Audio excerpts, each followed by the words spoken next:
পিছিয়ে পড়া জনগোষ্ঠীকে সুযোগ দেওয়ার ক্ষেত্রে এই সংরক্ষিত আসনগুলো রাখা হলেও সেইখানে শুধু নারী কেন থাকবে?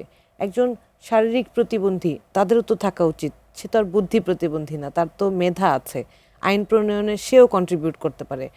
ধরেন উপজাতি, যেমন বিএমপি থেকে দেখেছি যে দুজন উপজাতিকে দেয়া হয়েছে, আই অ্যাপ্রিসিয়েট দ্যাট।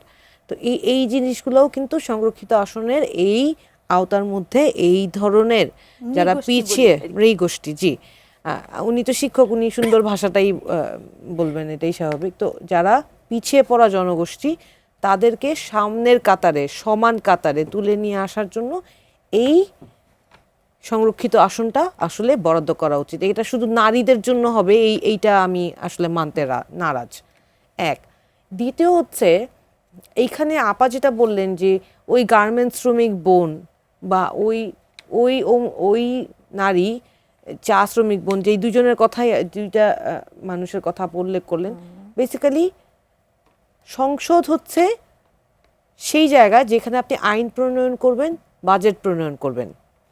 জনপ্রতিনিধি যারা, তারা নির্দিষ্ট গোষ্ঠীকে তারা প্রতিনিধিত্ব করে, কিন্তু নারী আসনের ক্ষেত্রে বা এই সংরক্ষিত আসনের ক্ষেত্রে এই জায়গায় একটু ডিফারেন্স আছে।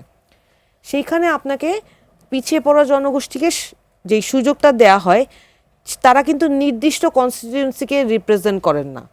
যদিও তারা যখন ওই আসনে আসন গ্রহণ করে এমপি হন, তখন তাদেরকে নির্দিষ্ট কিছু কনস্টিটিউয়েন্সির দায়িত্ব দেয়া হয়, কিন্তু সরাসরি ওই কনস্টিটিউয়েন্সির না হওয়ার কারণে বা ওই কনস্টিটিউয়েন্সি থেকে জিতে তারা সংসদে না যাওয়ার কারণে জনগণের সাথে সম্পৃক্ততা কিন্তু একজন নির্বাচিত এমপি আর সংরক্ষিত আসনে সিলেক্টেড এমপির মধ্যে অনেক অনেক যোজন যোজন পার্থক্য আছে। তো একজন এমপি বলেন, সে সংরক্ষিত আসনের হোক বা নির্বাচিত আসনের হোক, সবার জন্য যোগ্যতার ক্রাইটেরিয়া মোস্ট ইম্পর্টেন্টলি যেটা দেখা উচিত সেটা হচ্ছে আইন বোঝা, আইন প্রণয়ন করা এবং আলটিমেটলি জনগণের স্বার্থে যেই কাজটা পার্লামেন্টারিয়ানের, সেই কাজটা করার যোগ্যতা ওনার আছে কিনা। যেইটা সবচেয়ে বড় দুঃখজনকভাবে এই কনসেপ্টটাই বাংলাদেশের মানুষের মধ্যে নাই। যখন একজন এমপি প্রার্থী এলাকায় যান, তখন উনি বলে আমি এই সুবিধা দিব, সেই সুবিধা দিব, কিন্তু মজার ব্যাপার হচ্ছে এটা কিন্তু এমপির কাজই না, ওনার কাজই না, এটা স্থানীয় সরকারের কাজ, যে নানান ধরনের সুযোগ সুবিধা অ্যাভেইল করিয়ে দেয়া। হ্যাঁ, এই কাজটা এমপিরই না। এই কাকে চাল দিবে, কাকে গম দিবে, এই টোটাল কাজটা হচ্ছে লোকাল গভর্নমেন্টের কাজ, স্থানীয় সরকারের কাজ। তো এই যে মানুষের মধ্যে পারসেপশনগুলো ক্লিয়ার করতে হবে। আর একজন গার্মেন্টস শ্রমিক বলেন, চা শ্রমিক বলেন, বা একজন একেবারে শ্রমজীবী মানুষ, তিনিও পার্লামেন্টে যাওয়ার তার অধিকার আছে। তবে সামাজিক সচেতনতার যে জায়গাটা, সেইটা আমরা যদি তৈরি করতে পারি নারীদের জন্য। শুনেন, রাজনীতিটাও একটা ট্রেনিংয়ের মাধ্যমে শেখানো যায়। এই যে আমি কিন্তু রাজনীতি করতে এসেছি খুব বেশি দিন হয় নাই। আমাকে আজকেই আমার আত্মীয় স্বজন বলছে যে তুমি অল্প সময় ভালো বোঝার চেষ্টা করছো বা বুঝতে পারছো। ওইটার কারণ হচ্ছে আমি যেই পরিবেশে আছি, যাদের সাথে আছি, তারা আমাকে শেখার জন্য ওই সুযোগটা, ওই স্পেসটা দেয়। পারিবারিকভাবে রাজনৈতিক পরিবারের মেয়ে হওয়ার কারণে কিছু তো বেনিফিট আছেই, যে আমি পরিবার থেকে অনেক কিছু জানতে পারি, কিন্তু ওই যে এখনকার পরের জেনারেশন, এই জেনারেশন কিন্তু প্রচণ্ড রাজনীতি সচেতন, সেটা সর্বস্তরের মানুষ। আপনি দেখবেন, সেই দিন দেখছিলাম যে যখন হকার উৎখাত করা হচ্ছে, একজন হকার বোন, উনি বললেন আমি তো তোমার কাছে ভিক্ষা চাই নাই, আমি কাজ করে খাবো, তুমি আমার জন্য কাজের সুযোগ তৈরি না করে দিয়ে তুমি আমার পেটে লাথি দিলা। ওনার কথাটা কিন্তু খুব যৌক্তিক।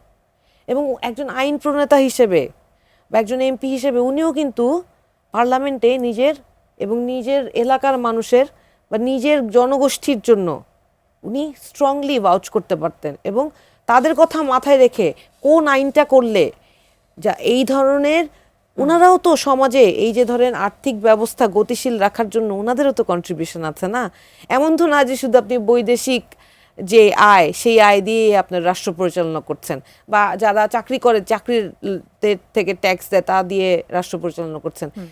যেই মানুষটা এক প্যাকেট বিস্কিট কিনে খায়, সেই বিস্কিটের মধ্যেও কিন্তু একটা ভ্যাট আরোপ হয়।